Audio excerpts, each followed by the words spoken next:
Hi guys, welcome back to another video. Today I'm going to be doing more fruit with alcohol markers. Surprise, surprise. But yeah, I'm still in the fruit mood. I still have a bunch of sketches to get through, so we're just gonna keep doing what we're doing until we have a lot of really cute fruit art to make some cute products out of. So obviously here I'm starting off by swatching out my colors. I looked at my swatch sheets and chose markers based on that. Those were the ones I held up at the beginning. And then I went and swatched them out so I know what I'm choosing while I'm drawing. I did start off with this pearl white, which, especially before it dried, looked quite dark. Then I realized here my pencil lines were still quite dark, so I went and erased those before I went further on, because if you draw over them with marker, then you can't erase them later. So I had to go over this, I think, with the colorless blender because it still looked pretty dark even when it was starting to dry. So I was like, I don't want to have to bring back a lot of that lighter color, like by putting pencil on top. So I tried to lift up as much as I could. The paper is cream, so it was never going to get super light anyway, because I was planning to go over it with white colored pencil later, the Holbein one in particular, because as you can see in the reference image, it is pretty light. So because of that, I didn't want to make it as bright because it looks like kind of flat. So I did want to give it a little more dimension by making it a little darker, bringing in highlights, which you can't really see in the reference picture. So my midtone had to be a little bit darker than the reference. And I think I got there in the end. And then, I don't know, I just kind of chose from the markers in front of me. I was like, okay, what's in front of me? What part am I doing next? Saw the browns, did the browns. The seeds were definitely the darkest part of this piece, so it was nice to put them in, because I do like, towards the beginning, adding some of the darkest values, just to help keep me on track going from light to dark, just so I can see in relation to other values what I should be making darker, making lighter, and so on.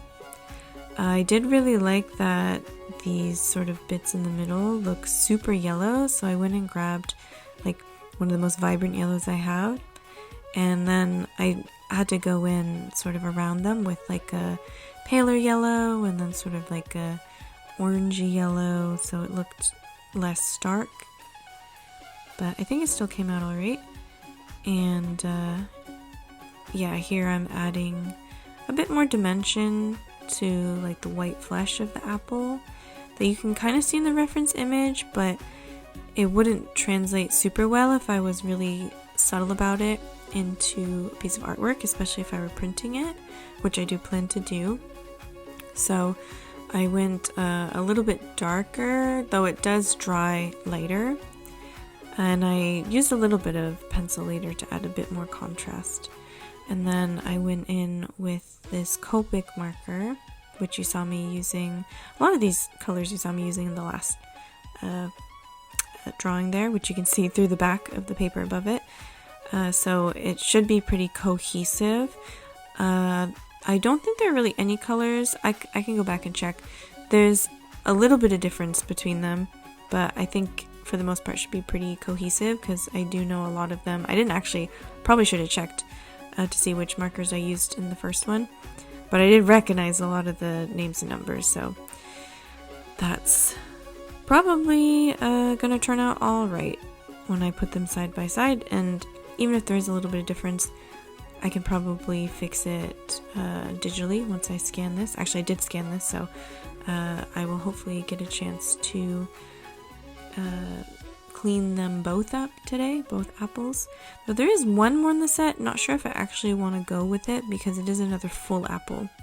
So I don't know if it's that interesting. Maybe I'll go for like some apple leaves or something, or like a branch with leaves on it, and that might make a nice memo pad or something. And I did just bring in some subtle green there. I didn't want it super green, but this apple does have some green in it, so I wanted to throw it in there, mix it in with a bit of the yellow, a bit of the red. And this part was kind of hard because those little like black bits at the bottom, I had to make them dark enough, but then give them shape somehow, and it didn't really come out until the very end when finally I put the Holbein pencil on top, but you'll see that later, and hopefully it looks readable. Just initially it was like, okay, I have a lot of shadows here, and somehow I have to separate them, but the pencil really helps with that. I think when things start mushing together, I can really define it with pencil on top. So this is when I went in with my darkest red, like the maroon color. This is the same maroon color I used in the last one as well. And I liked in this photo how you could see the peel sort of on the very edge. So it wasn't like I was doing line art here, it was actually the peel that I was drawing, and it really just brought it out, especially because the paper is cream and I made the flesh mostly cream, so it helped separate it from the background a bit, but that shouldn't be much of an issue once they're scanned and cleaned up and then like put on, you know, white paper or whatever I choose to do. So yeah, I picked a whole bunch of colored pencils here, more than I did for the last one, because there were just different colors on the inside that we didn't see on the outside of the last piece. So I thought it was cool to bring in some of those, like, they're not really veins, but they kind of look like veins, and all the subtle colors of different yellows and greens. So hopefully by the end I can actually, I think I'll post a picture on Instagram of what my desk looked like so you can see everything I used. I know I showed the markers at the beginning, but I didn't show the colored pencils because I hadn't chosen them yet. And here, I like the Arctic markers because they can layer on top, like lighter colors on top of darker marker. But there were times where I really wish they had shown up more, so I feel like Prismacolors are a bit softer, so they can definitely show up more. It makes me want to try out like pastel pencils, and maybe they would be a little more opaque, but also they might smudge and I would have to use a sealant. So we'll see, I'll test it out. And this is my trusty old Holbein, so I'm bringing back the white of the flesh here. Just kind of scribbling around. I didn't want it to look too perfect because I wanted to get sort of the texture. And then I'm doing white dots similarly to the last piece. And they did actually look a little too white.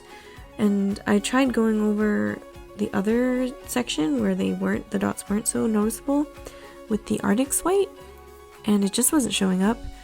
So I ended up just like darkening with a red colored pencil, that Holbein white that was a little too bright. And then I just went in with the darkest brown for a little more definition and fixed up the stem a bit. Here I think I put a bit too much yellow, so I went back in with the dark brown, tried to add a bit of that like woody texture. And it might not even be readable, but there it is. Thank you so much for watching. Here's a bit of a close-up. Please give this video a like and subscribe if you want to see more. And I'll see you guys in the next one. Bye!